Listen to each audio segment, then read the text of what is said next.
हरे कृष्णा। तो आज का जो अध्याय है वो है 32वां, जिसका शीर्षक है कृष्ण लौटकर गोपियों के पास आते हैं। तो आप में से जो भक्त रीड करना चाहते हैं वो हैंड रेस कर सकते हैं। निवेदिता माता जी। जी। हरे कृष्णा माता जी। हरे कृष्णा। अद्य गत्वा जब कृष्ण पुनः गोपियों के मध्य प्रकट हुए तो वे अति सुंदर लग रहे थे, जो समस्त ऐश्वर्यों से युक्त व्यक्ति के अनुकूल था। ब्रह्म संहिता में कहा गया है, आनंद चिन्मय प्रति भावी तापी ही। कृष्ण अकेले इसे सुंदर नहीं लगते, किंतु जब उनकी शक्ति विशेषतः राधा रानी के रूप में उनकी आह्लादनी शक्ति विस्तार करती है, तो वे अत्यंत भव्य प्रतीत होते हैं। शक्ति रहित परम सत्य की पूर्णता की मायावादी विचारधारा अपूर्ण ज्ञान के कारण है। वस्तुतः अपनी विभिन्न शक्तियों के प्रदर्शन के बिना परम सत्य पूर्ण नहीं है। आनंद चिन्मय रस का अर्थ है कि उनका शरीर नित्य आनंद तथा ज्ञान का दिव्य स्वरूप है। कृष्ण विभिन्न शक्तियों से निरंतर घिरे रहते हैं, अतः वे पूर्ण तथा सुंदर हैं। हमें ब्रह्म संहिता तथा स्कंद पुराण से पता चलता है कि कृष्ण निरंतर हजारों लक्ष्मियों से घिरे रहते हैं। ये गोपियां लक्ष्मियां ही हैं, जिनके साथ कृष्ण यमुना के तट पर हाथ में हाथ डालकर घूमते थे। स्कंद पुराण के अनुसार हजारों गोपियों में से 16,000 गोपियां प्रमुख हैं, और इनमें से भी 108 गोपियां विशेष रूप से विख्यात हैं। इन 108 में से भी 8 अत्यधिक प्रधान हैं। इन 8 में से राधा रानी तथा चंद्रावली प्रमुख हैं, और इन दो गोपियों में से राधा रानी सर्वोपरि हैं। जब कृष्ण ने यमुना तट पर स्थित जंगल में प्रवेश किया तो चांदनी से आसपास का सारा अंधकार दूर हो गया। ऋतु के अनुकूल कुंज तथा कदम्ब फूल खिल रहे थे, और मंद वायु उनकी सुगंध को फैला रही थी। सुगंधी को मधु समझकर वायु के साथ मधुमक्खियां भी मंडरा रही थी। गोपियों ने नर्म बालू को बराबर किया और उसके ऊपर वस्त्र रखकर कृष्ण के बैठने के लिए गुदगुदा आसन तैयार कर दिया। वहां पर जितनी गोपियां एकत्र थीं, लगभग वे सभी वेदांती थीं। पूर्व जन्म में भगवान रामचंद्र के अवतार के समय ये वैदिक विद्वान थी, जिन्होंने माधुर्य प्रेम में भगवान रामचंद्र के सानिध्य की इच्छा की थी। रामचंद्र जी ने उन्हें वर दिया था कि वे भगवान कृष्ण के अवतार पर वे उपस्थित होंगी और उनकी इच्छाओं की पूर्ति करेंगे। कृष्ण के अवतार के समय इन वैदिक विद्वानों ने वृंदावन में तरुण गोपियों के रूप में जन्म लिया, और अपने पूर्व जन्म की इच्छा पूर्ति के लिए उन्हें कृष्ण का सानिध्य प्राप्त हुआ। उनका चरम मंतव्य प्राप्त हो चुका था, और वे इतनी प्रसन्न थी कि उन्हें और किसी वस्तु की इच्छा नहीं रह गई थी। इसकी पुष्टि भगवत गीता में हुई है। यदि किसी को श्री भगवान प्राप्त हो जाते हैं तो फिर उसे किसी प्रकार की इच्छा नहीं होती। जब गोपियों को कृष्ण की संगति प्राप्त हो गई तो उनके सारे दुख दूर हुए ही साथ ही कृष्ण के अभाव में जितना विलाप था उससे भी मुक्ति मिल गई। उन्हें लगा कि उन्हें किसी प्रकार की इच्छा नहीं है। कृष्ण की संगति से परम तुष्ट होकर उन्होंने भूमि पर अपने वस्त्र फैला दिए। ये वस्त्र रेशमी थे और उनके वक्षस्थलों पर लेपित लाल कुमकुम से सने थे। उन्होंने बड़ी सावधानी से कृष्ण के लिए आसन बिछाया। कृष्ण तो उनके जीवन धन थे, अतः उन्होंने उनके लिए अत्यंत सुखदायक आसन बनाया। गोपियों के बीच इस आसन पर बैठे कृष्ण और अधिक सुंदर लगने लगे। यद्यपि शिव, ब्रह्मा, यहाँ तक कि शेष तथा अन्य बड़े बड़े योगी अपने अंतःकरण में कृष्ण का ध्यान धरते हैं, किंतु यहाँ पर गोपियां साक्षात कृष्ण को अपने समक्ष अपने वस्त्रों पर आसीन देख रही थी। गोपी समाज में कृष्ण अत्यंत सुंदर लग रहे थे। गोपियां तीनों लोकों की सर्वाधिक सुंदर रमणियां थी, और वे कृष्ण के चारों ओर समवेत थी। कृष्ण प्रत्येक गोपी के पास बैठे थे। यहाँ यह प्रश्न किया जा सकता है कि ऐसा उन्होंने कैसे किया। इस श्लोक में एक महत्वपूर्ण शब्द है ईश्वर। जैसा कि भगवत गीता में कहा गया है, ईश्वर सर्वभूता नाम। ईश्वर जन जन के हृदय में उपस्थित परमात्मा का सूचक है। कृष्ण ने भी गोपियों की इस मंडली में परमात्मा रूप में अपनी इस विस्तार शक्ति का प्रदर्शन किया। कृष्ण प्रत्येक गोपी के निकट आसीन थे, किंतु दूसरी गोपियों से अलक्षित थे। कृष्ण गोपियों पर इतने दयालु थे कि उनके हृदयों में विराजमान होकर योग ध्यान में अवगम्य होने के बजाय वे गोपियों के निकट आसीन हो गए। अपने आप को बाहर आसीन करके उन्होंने गोपियों पर विशेष कृपा की, क्योंकि वे सारी सृष्टि की चुनी हुई सुंदरियां थीं। अपने प्राण प्यारे को पाकर गोपियां अपनी भौहें मटकाकर उन्हें प्रसन्न करने लगी और अपना क्रोध छिपाकर हंसने लगी। कुछ गोपियां उनके चरण कमलों को अपनी गोद में लेकर सहलाने लगी और हंस हंस कर अपना गौण क्रोध इस प्रकार प्रकट करने लगी, हे कृष्ण, हम वृंदावन की सामान्य स्त्रियां हैं और वैदिक ज्ञान के विषय में अधिक नहीं जानती कि क्या सही है और क्या गलत। अतः हम आपसे प्रश्न कर रहे हैं और आप परम विद्वान हैं, अतः आप सही सही उत्तर दे सकते हैं। हम देखते हैं कि प्रेमी पुरुषों की 3 श्रेणियां हैं।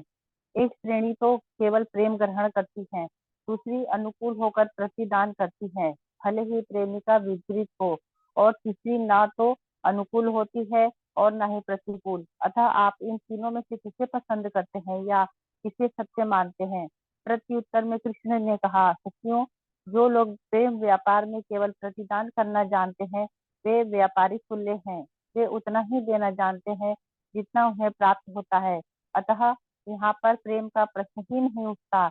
यह तो मात्र स्वार्थपूर्ण अथवा स्वकेंद्रित व्यापार है। भले ही इन रंच भर प्रेम ही ना हो, वे व्यापारियों से श्रेष्ठ हैं। दूसरी श्रेणी के लोग पहली श्रेणी से श्रेष्ठ हैं, जो दूसरे पक्ष से विरोध पाने पर भी प्रेम करते हैं। जब माता पिता अपनी संतानों को उनकी उपेक्षा के बावजूद प्रेम करते हैं, तो वह एक निष्ठ प्रेम है। तीसरी श्रेणी के लोग ना तो प्रतिदान करते हैं ना उपेक्षा। इनकी 2 उप श्रेणियां हैं। एक आत्मतुष्ट रहती है, जिसे किसी के प्रेम की आवश्यकता नहीं है। ये लोग आत्मा राम कहलाते हैं, अर्थात वे भगवान के विचारों में ही लीन रहते हैं। अतः उन्हें इनकी परवाह नहीं रहती कि कोई उन्हें प्रेम करता है अथवा नहीं। किंतु दूसरी उप श्रेणी की तज्ञों की है। ये लोग अपने गुरुजनों के प्रति विद्रोह करते हैं। उदाहरणार्थ, एक पुत्र अपने प्रिय माता पिता से सारी वस्तुएं प्राप्त करके भी कृतज्ञ होकर प्रतिदान नहीं करता। इस श्रेणी के लोग सामान्यतः गुरुद्रोह कहलाते हैं, जिसका अर्थ है कि वे अपने माता पिता अथवा गुरु की कृपा प्राप्त करके भी उनकी उपेक्षा करते हैं। इस प्रकार कृष्ण ने गोपियों के उन प्रश्नों का भी उत्तर दे दिया जो अप्रत्यक्ष रूप से उनसे संबंधित थे, कि उन्होंने गोपियों के व्यवहार को ठीक से नहीं समझा। उत्तर में कृष्ण ने कहा कि भगवान रूप में वे आत्मतुष्ट अर्थात आत्मा राम है। उन्हें किसी के प्रेम की आवश्यकता नहीं है। किंतु साथ ही उन्होंने यह भी कहा कि वे कृतज्ञ नहीं है। कृष्ण ने आगे कहा, सखियों, कदाचित मेरे शब्दों तथा कार्यों से तुम्हें पीड़ा पहुंची हो, किंतु तुम्हें ज्ञात हो कि कभी कभी मैं अपने प्रति भक्तों द्वारा किए गए कार्यों का प्रत्युत्तर नहीं देता। मेरे भक्त मुझ पर अत्यधिक आसक्त हैं, किंतु कभी कभी मैं ठीक से उनके भावों का प्रत्युत्तर नहीं देता, जिससे मेरे प्रति उनका प्रेम और बढ़े। यदि मैं सरलता से उपलब्ध हो जाऊं, तो वे सोच सकते हैं कि कृष्ण इतने सर्वसुलभ हैं। अतः मैं कभी कभी प्रत्युत्तर नहीं देता। यदि किसी पुरुष के पास धन ना हो, किंतु कुछ काल बाद यदि वह कुछ संपत्ति संचित कर ले और तब यह संपत्ति नष्ट हो जाए, तो वह इस नष्ट हुई संपत्ति का चिंतन 24 घंटे करेगा। इसी प्रकार अपने भक्तों के प्रेम को बढ़ाने के उद्देश्य से कभी कभी मैं उनसे ओझल हुआ प्रतीत होता हूँ, और वे मुझे भुलाने के बजाय मेरे प्रति अपनी प्रेमानुभूति बढ़ी हुई अनुभव करते हैं। ये सखियों, तुम कभी यह मत सोचना कि मैं तुम्हारे साथ सामान्य भक्तों जैसा व्यवहार करता हूँ। मैं ही जानता हूँ कि तुम क्या हो। तुमने सारी सामाजिक तथा धार्मिक मर्यादाओं का त्याग किया है। तुमने माता पिता से अपने सारे संबंध तोड़ लिए हैं। तुम सामाजिक बंधनों तथा धार्मिक मर्यादा की परवाह न करके मेरे पास आई और मुझे प्यार किया। अतः मैं तुम लोगों का अत्यंत कृतज्ञ हूँ। इसलिए मैं तुम्हें सामान्य भक्तों के रूप में नहीं मानता। तुम यह मत सोचो कि मैं तुमसे दूर था, मैं तुम्हारे पास ही था। मैं तो यही देख रहा था कि मेरी अनुपस्थिति में तुम मेरे लिए कितनी चिंतित रहती हो। अतः कृपा करके मुझ में दोष न निकालो, क्योंकि तुम लोग मुझे इतना प्रिय मानती हो। अतः यदि मैंने कोई त्रुटि की हो तो मुझे क्षमा कर दो। मैं तुम्हारे अविरत प्रेम से उऋण नहीं हो सकता, चाहे मेरा जीवन अवधि स्वर्ग के देवताओं जितनी ही क्यों न हो। तुम्हारे ऋण से उऋण होना या तुम्हारे प्रेम के प्रति कृतज्ञता प्रकट कर पाना असंभव है। अतः तुम लोग अपने पुण्य कार्यों से संतुष्ट हो। तुम लोगों ने मेरे प्रति आदर्श अनुराग का प्रदर्शन किया है और पारिवारिक संबंधों से उत्पन्न सारी कठिनाइयों को पार किया है। कृपया अपने उच्च आदर्श चरित्र से प्रसन्न हो, क्योंकि तुम्हारे ऋण को चुका पाना मेरे लिए संभव नहीं है। वृंदावन के भक्तों द्वारा प्रकट यह आदर्श भक्ति भाव भक्ति का विशुद्धतम रूप है। प्रामाणिक शास्त्रों का आदेश है कि भक्ति को अहेतुक तथा अप्रतिहत होना चाहिए। इसका अर्थ यह हुआ कि कृष्ण भक्ति को किसी राजनीतिक या धार्मिक मर्यादा से नहीं आंका जा सकता। भक्ति सदा दिव्य होती है। गोपियों ने कृष्ण के प्रति विशेष रूप से शुद्ध भक्ति प्रदर्शित की, यहाँ तक कि कृष्ण स्वयं उनके ऋणी बने रहे। अतः भगवान चैतन्य ने कहा है कि वृंदावन में गोपियों द्वारा प्रदर्शित भक्ति भगवान तक पहुँचने की अन्य समस्त विधियों को लांघ गई थी। इस प्रकार लीला पुरुषोत्तम भगवान श्री कृष्ण के अंतर्गत गोपी गीत नामक 25वें अध्याय का भक्ति वेदांत तात्पर्य पूर्ण हुआ। हरे कृष्ण। हरे कृष्णा। श्रीला प्रभुपाद की जय। जय। हरे कृष्णा कृष्ण कृष्ण हरे हरे, कृष्ण हरे हरे, हरे हरे राम राम हरे राम, हरे राम राम हरे हरे। हरे कृष्ण कृष्ण कृष्ण कृष्ण हरे कृष्ण हरे, हरे हरे राम हरे राम राम हरे राम हरे। हरे हरे हरे हरे हरे कृष्ण कृष्ण कृष्ण हरे हरे, हरे हरे हरे राम राम राम राम हरे राम हरे। राम हरे हरे। हरि बोल। हरि बोल। हरि बोल। हरि बोल। हरि बोल माता जी। हरे कृष्ण। सभी को दंडवत प्रणाम।